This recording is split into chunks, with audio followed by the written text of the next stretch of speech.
Hello viewers, আজকে সিনেমার গল্পটা বলতে চলেছি, তার নাম আর্থ। এটা 1947 দেশভাগের একটা গল্প।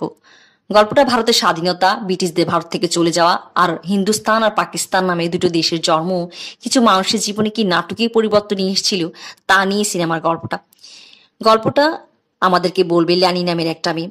ল্যানি তখন 8 বছরের, সনটা 1947। চারিদিকে শুধু এইটাই শোনা যাচ্ছে যে ভারত স্বাধীনতা লাভ করবে, ব্রিটিশে ভারত ছেড়ে যাবে। তবে ব্রিটিশে ভারত ছেড়ে যাওয়ার আগে হিন্দুস্তান আর পাকিস্তান নামে দুটো দেশের ভাগ হবে। আর এতে সাধারণ মানুষের জীবনে কি প্রভাব পড়বে সেটাই এখন দেখার বিষয়। ল্যানির একটা পার্সি পরিবার, তার বাবা রুস্তম এখানে ব্যবসা করে। তাদের একটা বনিয়াদি পরিবার, তার মা বান্টি ল্যানি দেখাশোনা করে। তাদের বাসা অনেক নৌকার চাকর, যার মধ্যে কিছু মুসলমান, হিন্দু আর খ্রিস্টানও আছে। আর ল্যানিকে দেখাশোনা করে তাদের আয়া শান্তা। ল্যানির বাবা একদিন রাতে ডিনারের আয়োজন করে, যেখানে ইংরেজ অফিসার রুজবেল্ট আর ব্যবসায়ী জয় সিং আসে। রুজবেল্ট আর জয় সিং এর মধ্যে কোনো একটা কথা নিয়ে কথা কাটাকাটি হয়, এক পর্যায়ে মারামারি পর্যায়ে চলে যায়। রুজবেল্ট বলছে যে ইংরেজরা চলে যাওয়ার পর ভারতে লোকেরা নিজেদের মধ্যে কাটাকাটি মারামারি করবে, কেন এখানে যে শিখ, হিন্দু আর মুসলমানরা আছে সবাই নিজেদের রাষ্ট্র চাইবে। আর রুজবেল্টের কথাটাই যেন সত্য হতে চলেছিল। তবে ল্যানির বাবা রুস্তম, তারা যেখানে ফার্সি, তারা নিরপেক্ষ। লাহোরে যাদের ক্ষমতায় প্রতিষ্ঠিত হবে তারা তাদের পক্ষেই থাকবে। ল্যানি তাদের আয়া শান্তার সাথে প্রতি বিকেলে পার্কে আসে। সেখানে শান্তার কিছু বন্ধু বান্ধবরাও আসে, তারা সবাই গল্প গুজব করে। তবে ইদানিংকালে রাজনীতি, ধর্ম, হিন্দু মুসলমান এই নিয়েই গল্প হয়, যেটা শান্তার পছন্দ নয়। আর শান্তা বলে তারা যদি এগুলো নিয়ে গল্প করে তবে এখানে সে আসবে না। সেখানে তখন আসে তাদের আরেক বন্ধু দিলনেওয়াজ, যে কিনা আইসক্রিম বিক্রি করে। ল্যানির তার ভালো পছন্দ, কেননা যখনই ল্যানির সাথে দেখা হয় সে ল্যানিকে একটা ফ্রিতে আইসক্রিম দেয়, আর ল্যানি তাকে আইস ক্যান্ডিম্যান ডাকে। ওদিকে তাদের এক বন্ধু হাসান আর দিলনেওয়াজ দুজনই শান্তাকে পছন্দ করে। তবে দিলনেওয়াজ, যে কিনা সবসময় হাসি তামাশা করে বেড়ায়, তার মনের কথা বলে ফেলে। সে শান্তাকে বুঝাতে চায় যে শান্তাকে পছন্দ করে। শান্তাও সেটা বুঝতে পারে, তবে সে চুপ করে থাকে। ওদিকে হাসান, যে কিনা জেন্টেলম্যান, সবসময় ভদ্র, আর শান্তার সাথে খুবই ভদ্রতার সাথে মিশে। আর শান্তা হাসানকেই বেছে নেয়। তারা দুজনকে ভালোবাসে, দুজনে একসাথে সময় কাটায়।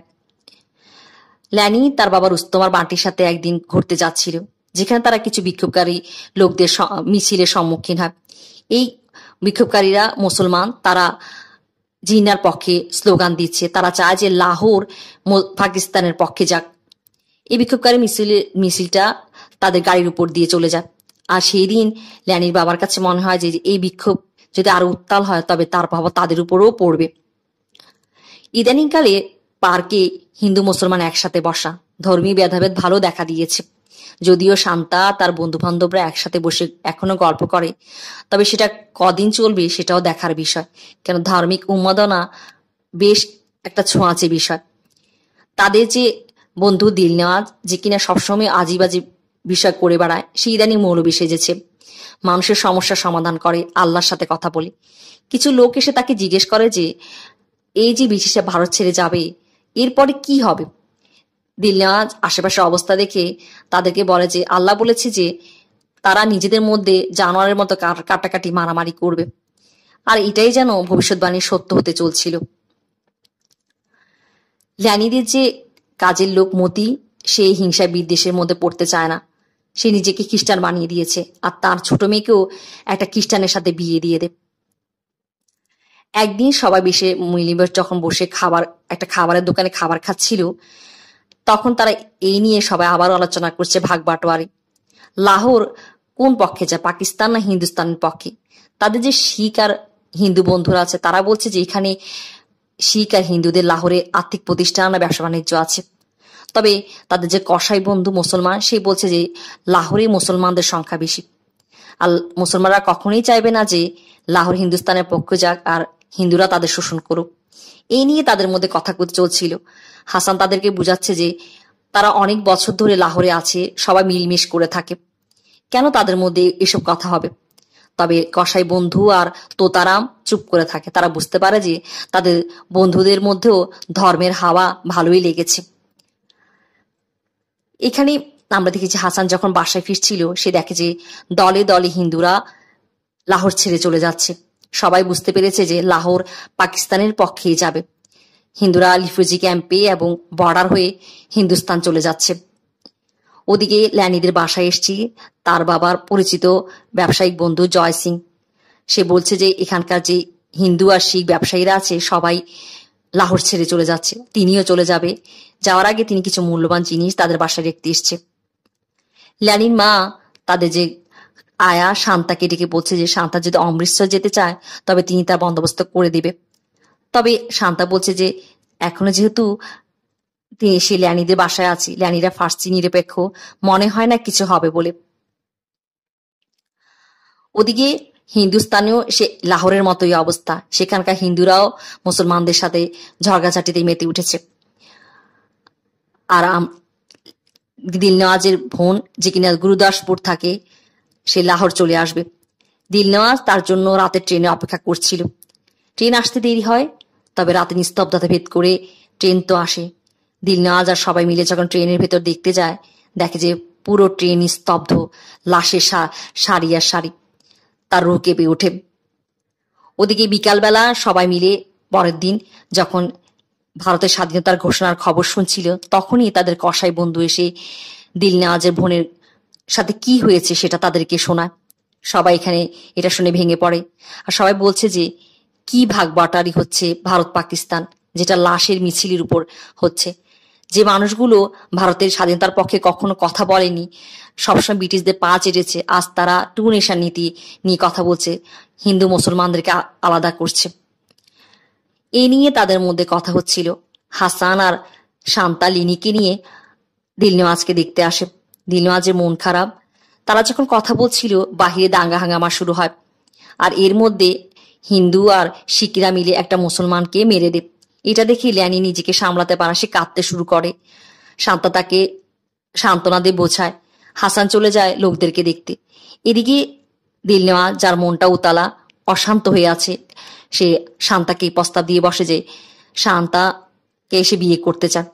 আর শান্তাও মুসলমান হয়ে এখানে থেকে যেতে পারবে, তবে শান্তা তাকে মানা করে দেয়। আমরা দেখি যে ল্যানি বাসায় গিয়ে অনেক কান্নাকাটি করে। পরের দিন সকালে তার জন্মদিন, তবে কারোই সেটার প্রতি কোনো গুরুত্ব নেই। সবার চোখ পত্রিকার উপরে, সবাই জানতে চায় কি হতে যাচ্ছে দেশে। ল্যানি তার কাজিনকে নিয়ে ছাদে আসে। সেখানে দেখে যে কিছু লোকেরা তাদের বাড়ির পাশে এসে জড়ো হয়েছে।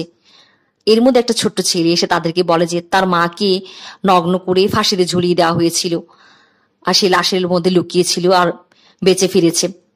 এই চলছে পুরো দেশে। এখানে আমরা দেখি যে দিলনওয়াজ যে কিনা ইদানিংকালে বিক্ষোভকারীদের সাথে যুক্ত হয়েছে, সেই হিন্দুদেরকে লাহোর থেকে তাড়িয়ে দিবে। এই নিয়ে কথা হচ্ছিল। তাদের একজন নিচু জাতের হ্যারি, তারা এই নিয়ে কথা বলছে যে হ্যারির কি হবে। হ্যারি বলছে যে তার যাওয়ার কোনো পথ নেই, সেখানেই মুসলমান হয়ে থেকে যাবে। সেই দিনের ঘটনাগুলো শোনার পর শান্তা বেশ ভেঙে পড়েছে। বাসায় এসে হাসানকে বলে যে বোঝা যাচ্ছে তাদের পক্ষে আর এখানে থাকা সম্ভব না।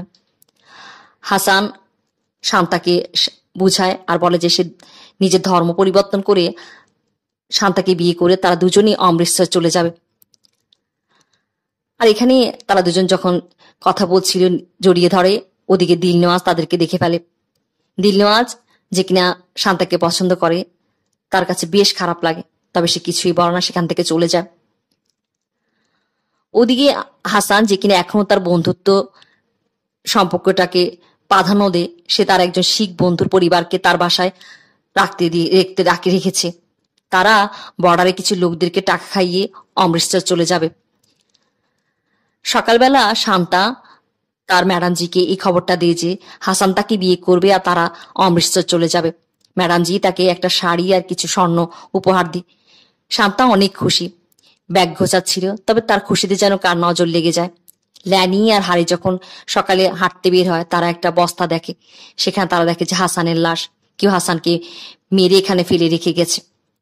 ওদিকে কিছু বিক্ষোভকারী মুসলমান এখানে এসে নাড়া দিতে থাকে আর ল্যানির মাকে বলছে যে তার যে হিন্দু চাকর বাকর আছে তাদেরকে তাদের হাতে তুলে দেওয়ার জন্য। ল্যানির মা বলছে যে তাদের কোনো হিন্দু চাকর এখন এখানে নেই। তাদের যে খানসামা ইমামউদ্দিন বলছে যে হারি মুসলমান হয়ে গেছে, মতি খ্রিস্টান হয়ে গেছে। শান্তার কথা বললেই ইমামউদ্দিন আল্লাহর কসম দিয়ে বলে যে শান্তা অমৃতসর চলে গেছে। বিক্ষোভকারীরা সেটাই বিশ্বাস করে নিয়েছিল। তবে তার মধ্যে সেখানে দিলনওয়াজ আসে। দিলনওয়াজ এসে এটা বোঝায় যে সেই বিক্ষোভকারীদের সাথে নেই। ল্যানিকে কোলে তুলে নিয়ে ল্যানিকে বোঝায় যে শান্তার সাহায্য সে করতে চায়, তাকে বলার জন্য যে শান্তা কোথায় আছে। ল্যানি সবসময় আইস ক্যান্ডি মেয়েকে তার পছন্দ ছিল আর তাকে সে বিশ্বাস করে। ল্যানি বলে দিয়ে যে শান্তা তার মার রুমে আছে। ল্যানিকে কোল থেকে নামিয়ে দিলনওয়াজ তার আসল রূপটা দেখিয়ে দেয় আর বিক্ষোভকারীদেরকে বলে দিয়ে যে শান্তা ঘরের ভেতরে আছে। তারা শান্তাকে টেনে হিঁচড়ে ঘর থেকে বের করে নিয়ে আসে। ল্যানি আর তার মা চিৎকার করতে থাকে, তাদেরকে থামাতে চায়, তবে তারা শান্তাকে সেখান থেকে নিয়ে যায়। সেই ঘটনার পর ল্যানি আর কখনোই জানতে পারেনি যে তাদের আয়া শান্তার সাথে কি হয়েছিল। তবে শুনতে পায় যে আইস ক্যান্ডিম্যানের সাথে তার বিয়ে হয়। আবার কেউ বলে যে তাকে বেশ্যালয় দেখা গেছে, আবার কেউ বলে যে তাকে অমৃতসর দেখা গেছে। তবে ল্যানির সাথে আর কোনোদিন শান্তার দেখা হয়নি। ল্যানির কাছে আজও এটা ভেবে তার হৃদয় কেঁপে ওঠে যে তার এই বিশ্বাসঘাতকতার জন্য তার আয়া শান্তার কি পরিণতি না হয়েছিল। তবে ল্যানির একটাই প্রশ্ন থেকে যায়, এই যে ভাগ বাটোয়ারি, দুটো দেশের জন্ম, এটা আদৌ কোনো মূল্য আছে যেটা লাশ, হত্যা, দর্শন আর মানুষের জীবনের উপর দাঁড়িয়ে আছে?